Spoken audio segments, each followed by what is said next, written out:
Welcome to Point and Click, a Telltale podcast. I am Jordan C. Johnson.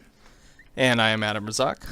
And today we're talking about the third episode of the first season of Telltale's Batman. Let's see, this one's called New World Order. And I've always said, sometimes I say I'm not sure how I want to start these episodes, but I know exactly where to begin. Okay. Here. Bat sex. Yeah, you know what? Bat bulge. Yes. You know, I was kind of happy to see them finally go there. Like, to my memory, this is the first time Telltale's actually kind of gone in that direction. Yeah, I would honestly be a little disappointed if they didn't, because they've been building this up so much these last two episodes that it finally, something happens. Yeah. So I'm glad they're finally doing this. So I guess, if you want to start at that scene, we can. Fuck yeah, because that was my favorite part. All right, so what did you like about the scene? Aside from, just from a pure man standpoint of like, ooh, God. cat eye candy, like, ooh, Catwoman. Are you serious? I'm quitting this show. I'm joking. No, I'm not. But I like how I've always praised this series for having the guts to depart from Batman lore, your average Batman lore. And I like how in this moment, in Batman, we rarely ever see Bruce really give into sexual temptation or desire. He's always very abstinent when it comes to this sort of thing. I mean, very rarely will we ever see Batman have sex at all in any of the movies, any of the shows, any of the comic books. But this was a moment that he finally is willing to allow himself to have sex with somebody that I feel like he has some kind of strong, not just sexual connection with, but an actual connection with. And of course, that's your choice whether you want to go there or not. And I find it interesting that that option is there because it's small, but it's a relatively substantial way it breaks away from the usual Batman lore or how Batman is portrayed in any of these adaptations. Like, you'll occasionally get the thing like there's a scene in Batman vs Superman where he's waking up next to a nude woman on his bed, and you'll get occasional stuff like that, but never to the point where it's like a full-on like make-out session undressing like this. Well, I think it's not even so much about the sex as it is about the intimacy. Where Sure. It's not just that he's just having sex with someone; it's that he's connecting with someone and sort of letting his guard down, and he's feeling that closeness with someone else who shares some of his, secrets, and he's someone who it seems like he recognizes someone who shares that second life that he has that isolates him from most of the world. It's rather interesting that sex in video games, I think in general, is a mixed bag for me in a lot of cases, but I feel like this is one of those times where it really works, and you don't even really see anything explicit or graphic, but it's still like, it's still a lot of really well-written sexual tension between the two, and it's just very good how it finally comes to this point in it. How did you feel about the aftermath? That ties into my only like really big gripe about this episode. In that I don't like the way that Two-Face is being written into it if you go with the option of saving him from the last episode. Because it's another one of those cases where it kind of course corrects into, hey, he's going to be a villain anyway.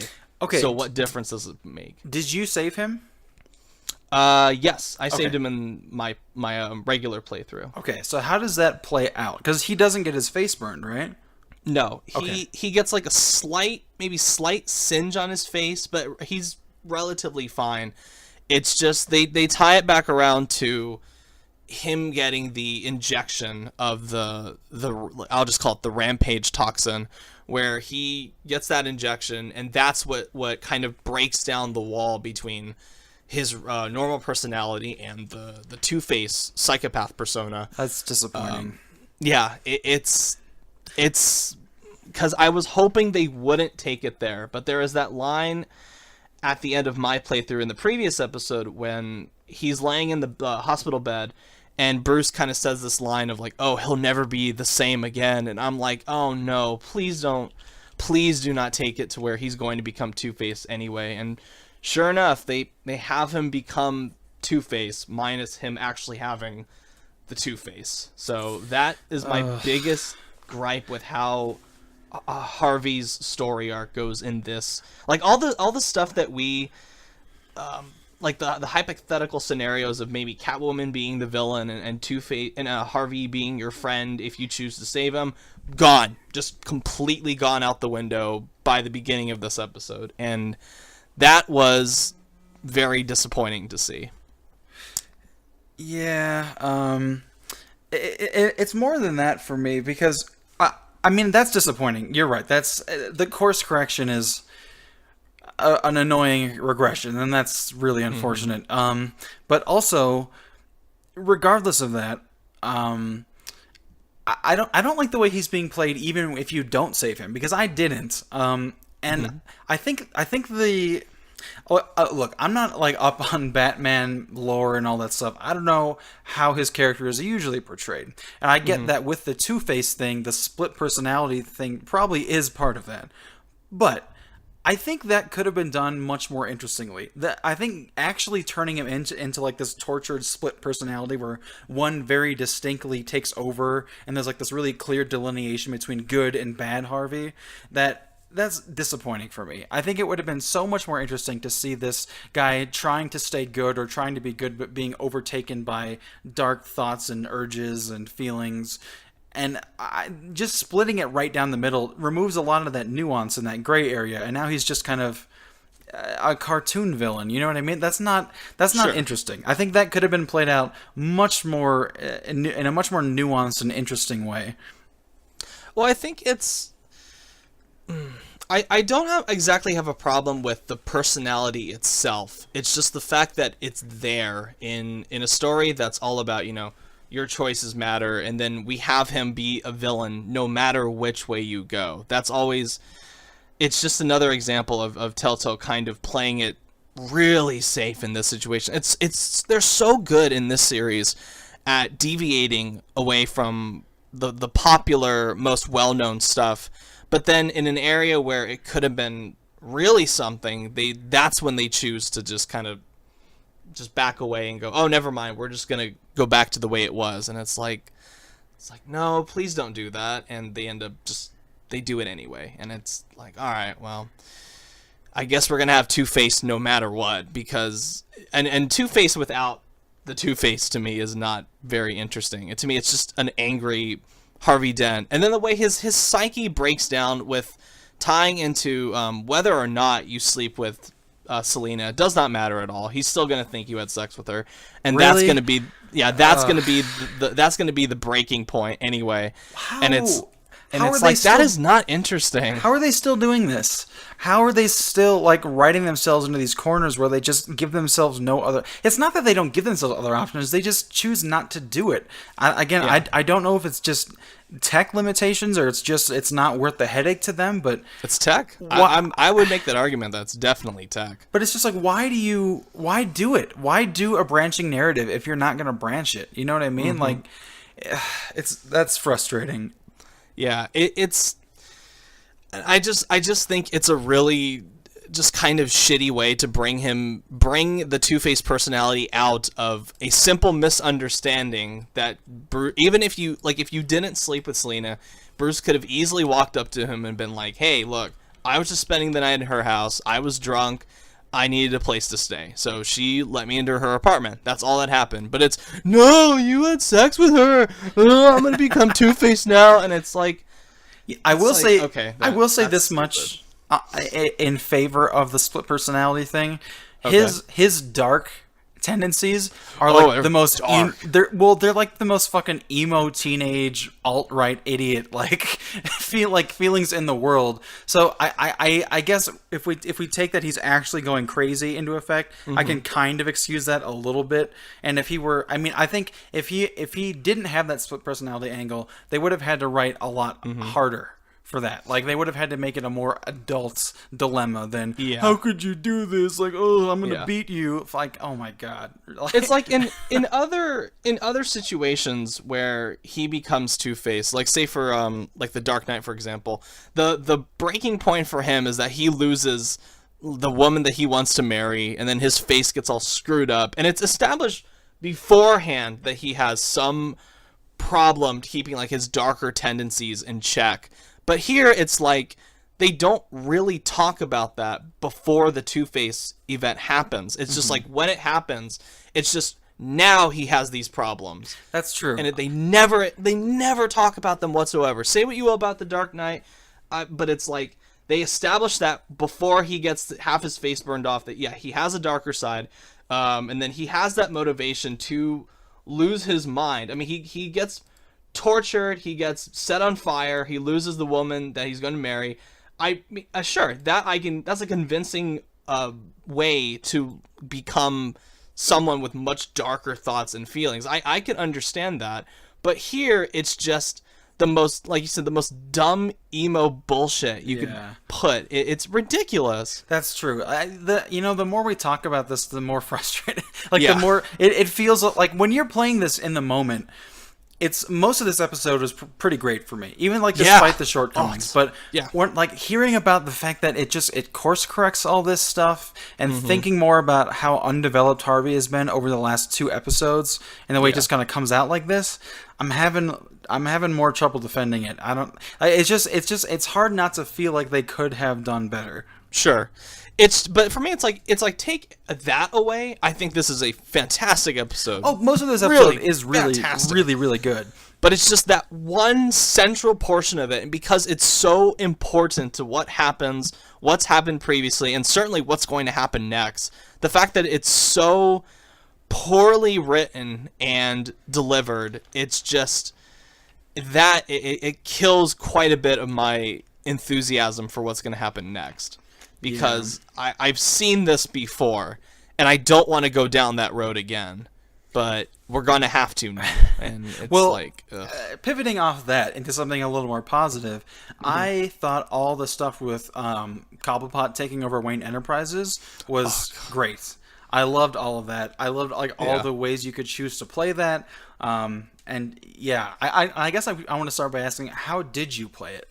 I kept my cool. All the way through, completely all solid. The way through. Even when he dropped, I think it was the watch, dropped it, broke it. I was like, okay, I'm just gonna pick this up. I'm not gonna lose my cool because I'm gonna try to see if I can get some semblance of control over this situation if I just play it cool by the end. Clearly, that doesn't happen. But for that moment, I was like, okay, I'm gonna try to see if this goes well. But I did not care. I saw. As Bruce Wayne, this is something I'm kind of struggling with, is what's my motivation to be cool and to protect and lie about things? What is my motivation? What are my stakes? Like, this is something I've been running into and I've mentioned in previous episodes, but why am I as a player playing Bruce Wayne, why do I feel the need that I should ever have to defend my parents? After seeing all this shit, why do I feel the need that with Cobblepot taking over that I should play it cool and lie to people? Why? What is my motivation for not being honest? So I did when anytime I got a chance to punch him, I did, and I don't regret it at all. When I went to the press conference, I basically just told the truth about how I feel about him and what happened, and I don't regret that either. And in fact, I wish they let you a classic instance in these kind of games where I wish they'd let you go further, which is where you're about to do the press conference and Cobblepot comes out, he's got the black eye. I'm like, why aren't you letting me punch him again? Why not? Let me hit him again. What's stopping me from doing this? So who cares? Well, I have nothing to lose. See, I went into this being like, okay, I don't know why I did it, but I just went for the option of I'm going to just try to be nice, even though this guy is completely a shit. But and he's it's not screwing just me that out he's, of my own company. But it's not just that he's a shit and he's screwing you. It's that he's dangerous. He's No, dangerous yeah. to the entire city, and that's why I felt like, why would I lie about this? People need to understand that this guy should not be trusted. And I knew no one would believe me. That's the thing. I know no one is going to believe me until maybe the end if I can get something on him. And the fact that maybe playing along, he will realize that, like, Cobblepot will get too self-satisfied with what he's doing, and in the end, when hopefully when you finally get to take him down, it will be that much sweeter. It's like a big fuck you. You thought you were winning. Now I'm the one that's on top, bitch. Fuck you. Go down. Yeah. I'll also say, I know the game was a little bit ahead of the curve on this, but I can't be alone in seeing election parallels here, can I? No, you can't. I felt like that's something that made this this episode and this series interesting to me. Is there's so many like political parallels and ideas being explored in here that I think is a bit of a step forward for Telltale a little bit. Yeah. Where they typically, Telltale's great at personal things, like emotional things and interpersonal relationships, but I feel like they haven't explored too much in the way of big ideas and themes so far, and I feel like this series is pushing them a little bit in that direction, where they're not sacrificing the personal stuff and the emotional stuff, but they're also getting a little more cerebral with it. I think bringing in the political influence as well is what I think it's something they got from their Game of Thrones series, because I think that's the first time that they've really created this political spectrum of lies and manipulation and trying to control the truth. And I think working on that has heavily influenced how some of the elements play out in the Batman series, which is really cool, because like they said right at the beginning when they were doing interviews of this thing, you don't really get to see the boardroom dynamics, the political spectrum of the Batman world. It's all very punch, punch, punch, my parents are dead, punch, punch, punch, kick, kick, kick. But it's you don't really get to see that human level. It's always mostly just the surface of Batman, but you never really get to see what Bruce Wayne goes through on like a day-by-day basis. And I think that is really interesting. A new fresh take on that in this series. It is, and again, it's another thing I feel like I wish they would do a little more of. And it's not so much that I want them to do more of that, but I want them to establish things better, which I've mentioned before, but I feel like Bruce Wayne and his relationship to the Gotham public is a little vague for me still. And I think maybe that might be helped by being supplemented by like reading comics and stuff, but I don't think that's a defense of this individual work based on that. I think they could have, that's like the biggest shortcoming for me in this series still, is that I feel like a lot of establishing development is missing, and so in order for me to get fully invested and understand what I'm doing and who I'm supposed to be and why things matter and why I should feel certain ways, I think there needed to be some establishment that is just not quite there. Sure. I don't know. I think like what they're going for is that it's like they're assuming that you have some base level knowledge of all this, but that argument doesn't really work when they're changing around so much of the lore and bringing like so much new stuff into it. It would be nice if we had some, like I've said over and over again, I don't want to see Bruce's parents die over and over and over and over again, but I think the way they did it in the second episode was like by far probably the most interesting way I've seen it done.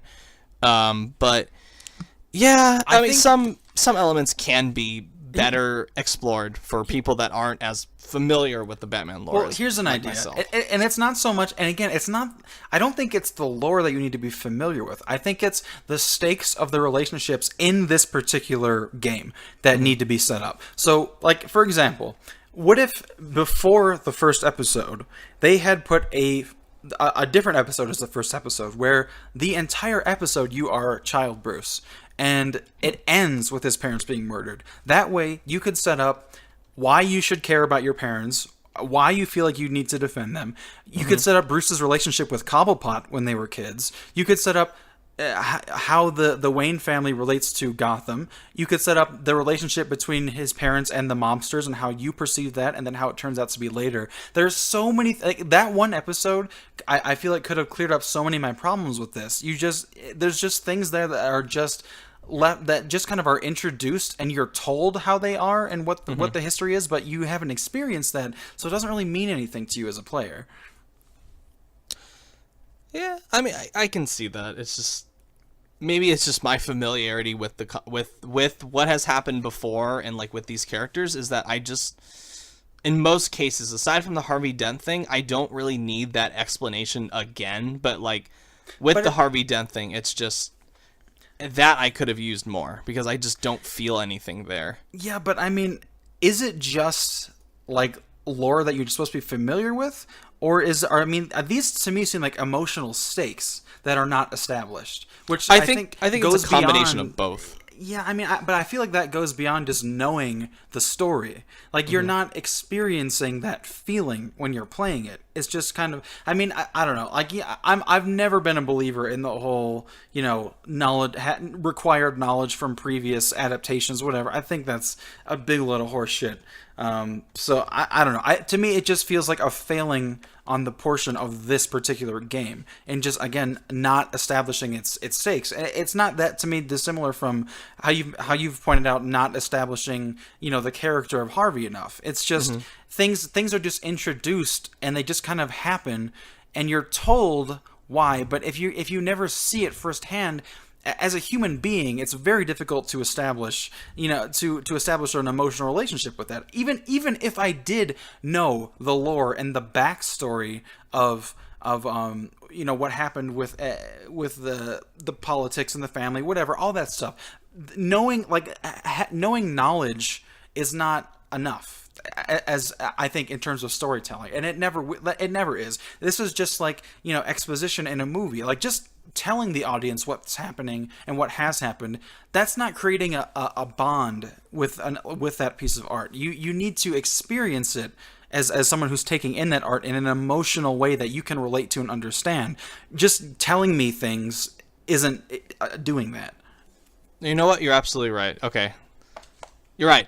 Thank you. That because I'm thinking now about like how I feel about like something like Doctor Strange, which just came out, which I'm not going to get into that, but it's that I feel that exact way about that. So I'm like, sure. Okay, that I can understand, and sure. That I can definitely be on board with that. Yeah, I think that goes for any work of art. You have to work to make people feel it and understand it, and that doesn't necessarily mean that you have to spend a bunch of time. Like, I think there's this misguided notion that establishing and development and understanding means you have to spend a bunch of time showing things like events, but that's not really how it works. If you're good at making film or writing music or developing video games, you can do things in efficient and creative ways that aren't based, that you don't have to necessarily sink amounts of time and exposition into. You can just do it visually. For me, I think talking about like the killing of Batman's parents, like I mean, if you look at Batman vs. Superman, Zack Snyder takes like 5 minutes and no dialogue to establish that backstory, and I think he does it in a way that is much more emotionally lucid than I've seen in any other Batman movie. And that may take longer with that and have a more story-based approach to it. It doesn't necessarily have to be story; it's meaning that's important, and it's understanding the feeling and the stakes of that. Agreed. I will agree. So what else happened in this episode? Oh man, Vicky Vale reveal. That I was very surprised by. Yeah, I did not see that coming.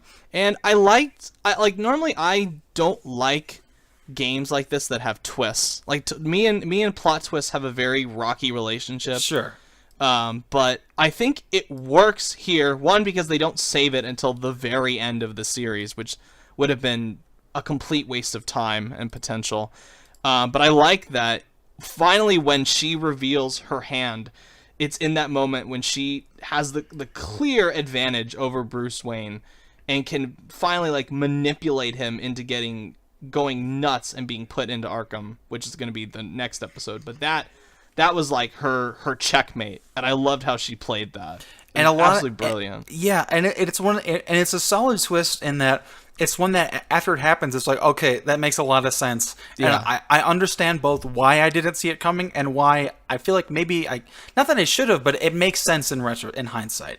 It's hidden in plain sight, Yeah. which I think is it like the best kind of twist is something that waves itself in front of you, and yet it's able to conceal itself so well that you don't notice until it's revealed, and then you can go back and like pick it apart and be like, oh my god, I didn't notice that. Or like now it makes sense why she was the hostage at the TV station. Now it makes sense why she wants to know so much about what's going on from Bruce. Right. Now it makes sense why she knows so much in general. And now I think it, especially if you gave her the information about or why she wanted the information so much about Falcone, that it's so well done. And then I love that she's just there, and she's a figure that we've seen before in the Batman lore, but never like this. Never like this. No. Yeah, I think too. If you think about what a twist is all about redefinition. Like that. Yeah. That's what it's all. That's what it is. And that can have varying degrees of depth. It can just be a redefinition of narrative, which usually isn't always that interesting unless someone's really doing something creative with it. But I think they can be more interesting when it's a redefinition of theme and idea. I'm not sure this hits that level, but No. I do think it's a redefinition of how we're thinking about the villains in this narrative. Because up until this point, you kind of have this idea of the villain as sort of this kind of, over the top, almost monster, where he feels very like evil, and he feels, it's very easy to be like villain, and just look at it as like a comic book, antagonist. But this kind of redefines it in a way that makes you understand that this surge of unrest is much more deeply rooted in like the populace than you might have thought before. Yeah. I mean, you get a sense before this that there's sort of like an element of this being like an insurgent movement or some kind of rebellion that does have at least a certain amount of support among citizens. But with this, realizing that the like ringleader of this is this person who you haven't even considered could be like a heavy in the story. They set it up so that you probably don't give that much thought to her character necessarily, outside of a reporter who's kind of always badgering you for information. Yeah. But now it's sort of like, okay, these villains have penetrated the public in a way that feels much more frightening and larger. And again, it's hard not to see certain parallels to a lot of things that are happening politically in the United States right now. It's like all these villains, they all have a public face, which I think is really interesting. And they all control a certain point of government and media manipulation. Like, you've got Lady Arkham, who's Vicky Vale, who has control over the media. You've got Cobblepot now, who is in control of the largest corporation in Gotham. You've got Harvey Dent, who is the new mayor. So you've got like all the big cheeses of Gotham, all of them on one side, all of them bad, all of them against one person. And to me, that is such a high stake for Batman to get over. That is going to make this story hopefully so much more interesting in the coming episodes. Yeah. I mean, like I said, we started off with the negative here, but I think most of this episode I have very positive things to say about it. Yeah, it's a very, like I said, it's tight, gets in, gets out. It's like 2 hours long. Doesn't do any. The only thing I didn't like was the this time I did not like the puzzle bit with the linking of the clues. I thought it was much better in the first episode. I thought it dragged on for just a little bit too long here, especially when there's just like so much dialogue you have to get through in order to complete it. But besides that and the whole stuff with Two-Face, yeah, this was a great episode. Even like as far as like glitches and bugs, I had no problem. Like, I had such a bad time with the last episode. I had no problem with this one. whatsoever from a glitch or Yeah. lag standpoint. I don't Very recall well. having any technical problems with this episode. Yeah.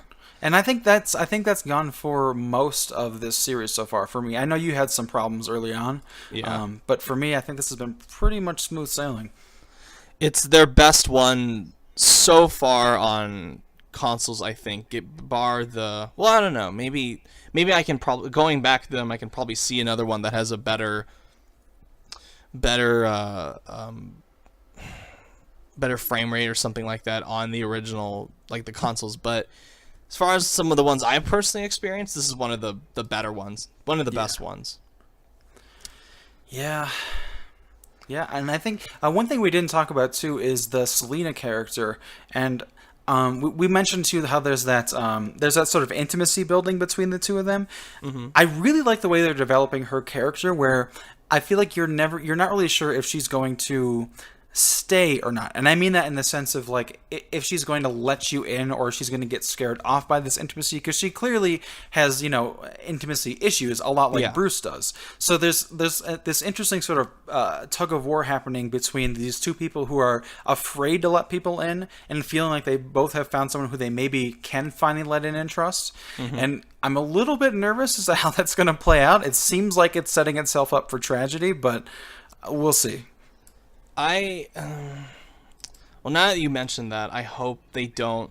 Me too. Yeah, I can see in my head all of the safe choices that they could make, and I have a gut, and like I was right with my gut with the whole Harvey Dent thing, so I'm a little concerned how they're going to end this series, because I just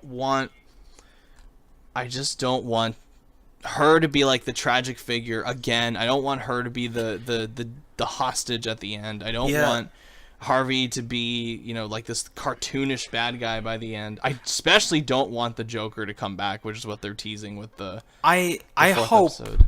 I hope the worst thing that could happen to Telltale is that they become what the Walking Dead TV show is, where it's so set in its safe choices that it becomes there's nothing there anymore. There's no insight or surprise or anything unexpected ever. It's just you understand so completely what the choices of that show are going to be that there's no mistaking it.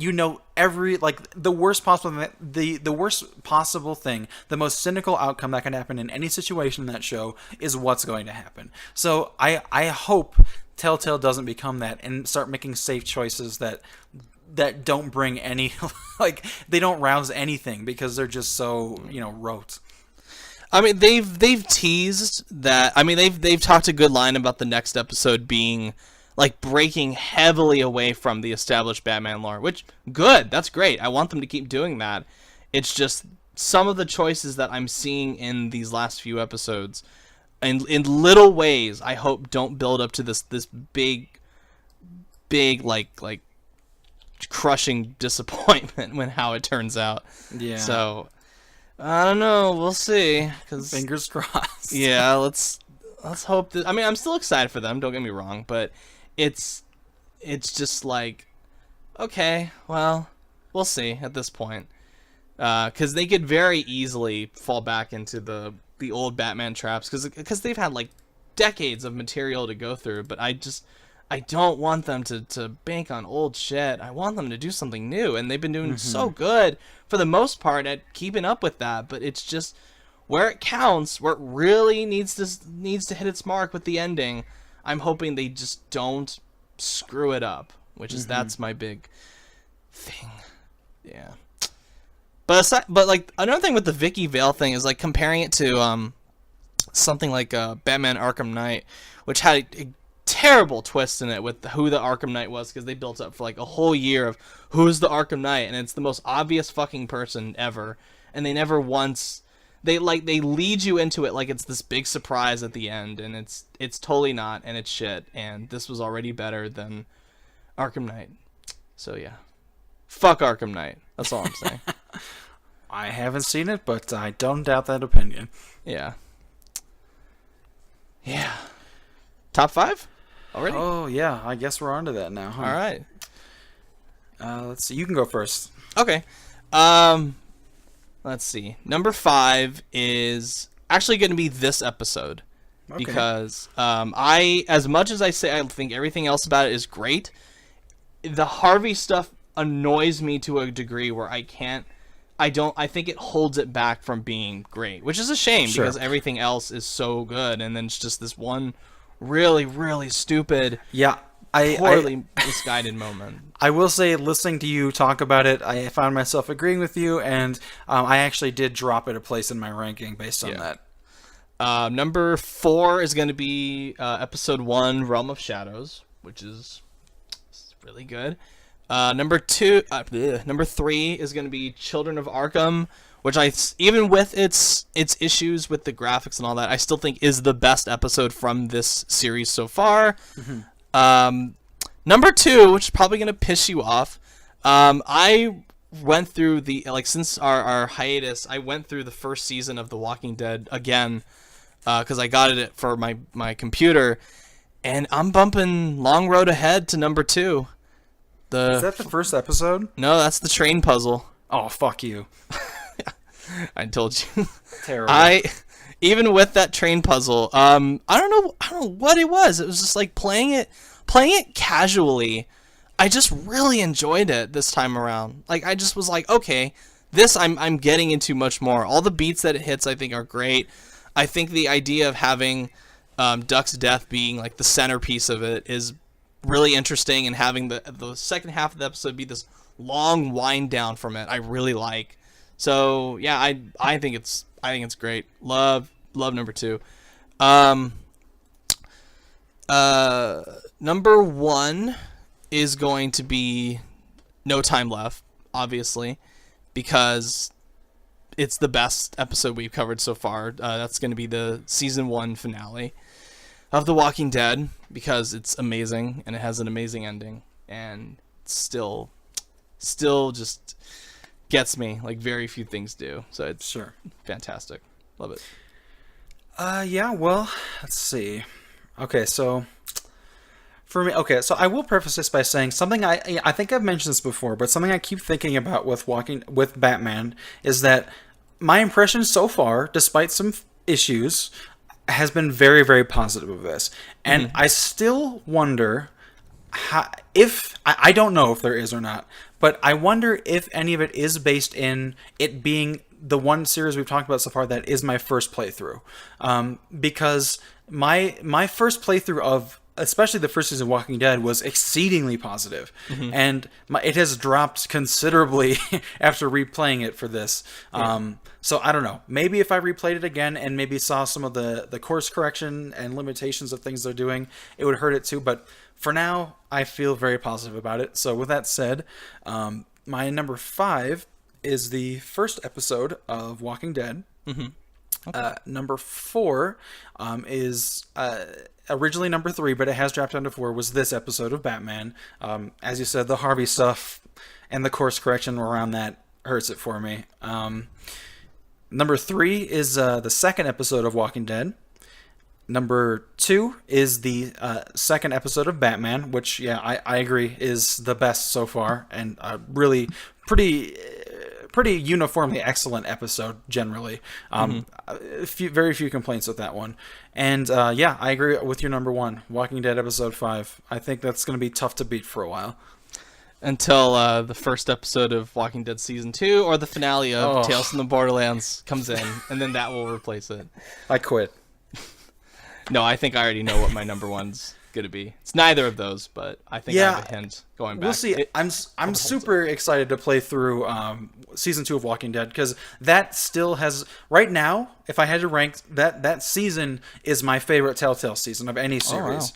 And I think there's some really amazing stuff in that season which I'm excited about, and I hope it holds up. I really do, because some of those episodes I think are really unprecedented.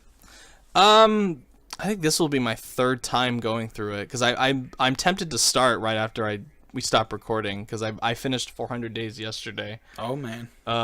So yeah, we'll see if it holds up. Hoping it does, because I remember it being really fantastic. But except for that first episode. No, that was my second favorite, third favorite maybe. I don't know. Jesus. One of my favorites. But yeah, next week, depending on when Batman, well, even if Batman comes out, do you want to do 400 days? Yeah, I think that's the best move. I think. Okay. Oh no, not next week. 2 weeks. Yeah. Alrighty. So Jordan, where can people find you? Well, I am at fifth_opiter. Wow, what the fuck did I just say? Fifth_opinion on Twitter, and I guess I'll plug my old podcast because I don't do that on every episode. But yeah, I had a podcast called Fifth Opinion. We talked about movies. It was me and a few other people, and that's still up on iTunes and YouTube and all that shit. And yeah, you can check that out. And every once in a while, I am also on Watching the Throne, which is a Kanye West podcast, which is fucking awesome. And if you care about Kanye West at all, or if you don't, you should listen to it.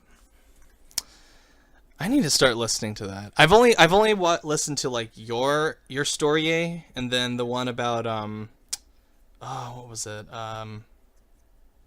Father Stretched My Hands. I think those are like the only two I've ever listened to. I think.